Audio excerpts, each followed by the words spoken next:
Remember, for God's sake, remember. Let's talk on Key Life. That was Steve Brown, and this is Key Life.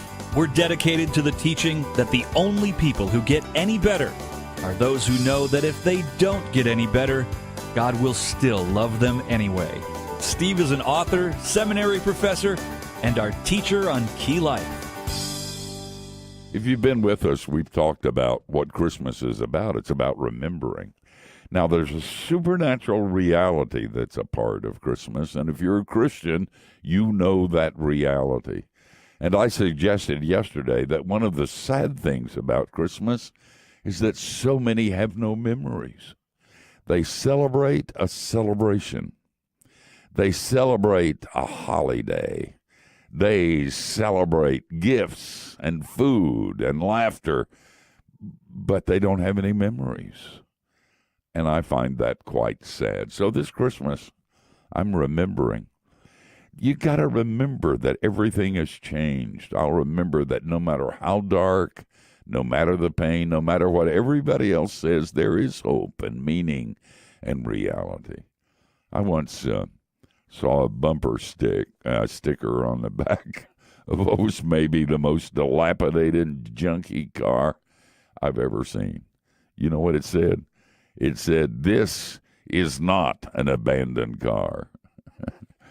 And I thought about me. You know, you look at me and you think, good heavens, he's old and dilapidated, and he can't get his act together, and he still sins, and he's needy sometimes, and he's lonely, and I want to put a sign or a placard that I can carry that says, "I don't care what you see, I am not abandoned."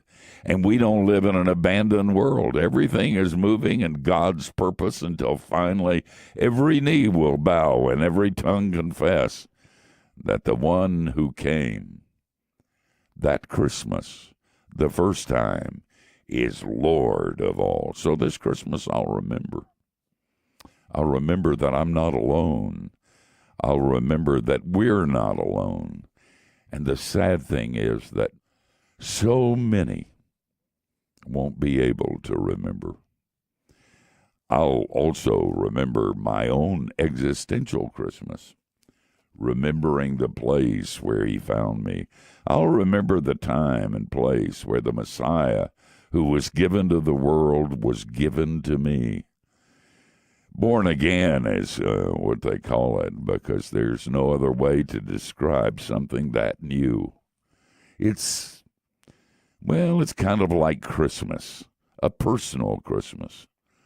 When I simply can't be as good as I think I should or people think I am, I remember Christmas. In that memory, I'll rejoice that I really am free. I really am forgiven. Where, as the playwright put it, a man can feel clean and pure and close to God. When the world has turned its back and they don't understand, at Christmas I'll remember that I'm loved beyond anything I can possibly imagine. When Jesus seems to be so far away, I'll remember. I'll remember where he found me. I think I've told you that when I was in college, I was kind of a silent agnostic. My major was philosophy, and I was thinking thoughts I'd never thought before. I was going places I'd never gone before. I was reading books I'd never read before, and my mind was expanding. And I can remember in those days, in the middle of the night, thinking, you know, I'm alone. There is nothing. There's no meaning. I'd read Albert Camus, and he said the only question that a thinking person has to deal with is the question of whether or not he or she commits suicide. And he didn't mean with a gun or sleeping pills. He was talking about how you commit suicide with a six-pack of beer or a television binge or just partying. anything to get away from the fact that there is no meaning. Camus said it was kind of like Sisyphus, the Greek myth, where Sisyphus pushes a big rock up a hill, and he gets it up to the top of the hill, and it rolls back down again, and Sisyphus gets behind it and pushes it back up the hill. There's no meaning to it. There's no hope in it. It's just pushing a rock up a hill. I even had a little gold statue of Sisyphus pushing that rock. And I used to look at it and say, that's what it's like. And then Jesus came. Oh, man. All of a sudden, the reality began to hit me. I began to understand that God has not abandoned the world, and he has not abandoned me. He has come, and because he has come, I have meaning. Because he has come, I am forgiven. So this Christmas, I'll remember where he found me. Might be a good thing for you to remember at Christmas. Remember where he found you. And remember what it was like before he found you. There's so many who don't have those memories. And that makes Christmas kind of sad. And then at Christmas, I'll also remember you and my church family and Christians that I meet all over the country. I'll remember how he has created and is coming a family, and he made me a part of it. He loved the church and gave himself up for her, Ephesians 5. That would be us. It's why he came. I think of those who said kind things about me and those who said some not so kind things. I remember those who loved and forgave me and those who, for whatever reason, couldn't pull it off. I'll remember those who joined hands in the fight and those who were too scared to get in the fight. I'll remember the saints and sinners, because sometimes I'm a saint and sometimes I'm a sinner. I'll remember the broken and the fixed. Sometimes I'm fixed and sometimes I'm broken. And the ones who get it right and the ones who miss it a lot. I'll remember the times when I've been and continue to be all of that. And then at Christmas, I'll celebrate. But I won't celebrate alone. I'll celebrate because Jesus didn't come to just make me his own. He came to make a whole lot of other people his own. Jesus came to create a family, and I cuss and spit sometimes. Sometimes I want to run away. Sometimes I don't feel a part of it, but a family is a place where they have to take you in, and they have. Augustine said the church is a prostitute, but she's my mother. But there's more to the remembering. And by the way, there's so many at Christmas who can't remember because they don't have anything to remember. I want to say it's so sad when you don't have a daddy and you don't have a home. But there's more to remembering at Christmas. At Christmas, I'll look into the future and remember not only the first Advent, but I will remember the second Advent.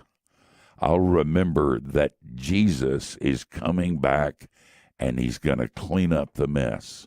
And at that time, every knee will bow. Every tongue confess that Jesus is Lord. That's what the Advent season is, by the way, for the church. It's not only remembering the first Advent, it's looking forward to the second Advent. And I want to say to those who have those memories, rejoice. He's coming back and he's going to clean up the mess. And I want to say to those who have no memories, he's coming back. And that's going to be scary because you won't have any memories. And so Christmas is a time of remembering, of remember who we are and remember whose we are. It's the time when God entered time and space, when God cared for a dark world, when God loved, because love came down at Christmas. Unto us a child is born, to us a son is given, and the government shall be upon his shoulder, and his name shall be called Wonderful Counselor, Mighty God, Everlasting Father, Prince of Peace. You shall call his name Jesus, for he will save his people from their sins. And the Word became flesh and dwelt among us. And so at Christmas, for God's sake, remember and be glad. You think about that. Amen. More Christmas teaching from Steve tomorrow. Join us for that. As we prepare to celebrate the birth of Jesus, are you sure you're celebrating the biblical Jesus? Matt Johnson's one of our Key Life authors, and you can read his stuff online at keylife.org and in his book that came out this year, Getting Jesus Wrong, Giving Up Spiritual Vitamins and Checklist Christianity. We talked with Matt about it on our talk show, and we'd love to send you a free CD with the entire interview. Just call 1-800-KEY-LIFE and ask for the free Steve Brown, Etc. CD with Matt Johnson. Matt writes about how Jesus isn't a life coach, the leader of a movement, a cultural visionary, or a blessing dispenser. He's not making a list and checking it twice. And then he points to the real deal and a whole lot of God's unconditional love. Call 1-800-KEY-LIFE. That's 1-800-539-5433. Or mail your request to Key Life Network, Post Office Box 5000, Maitland, Florida, 32794.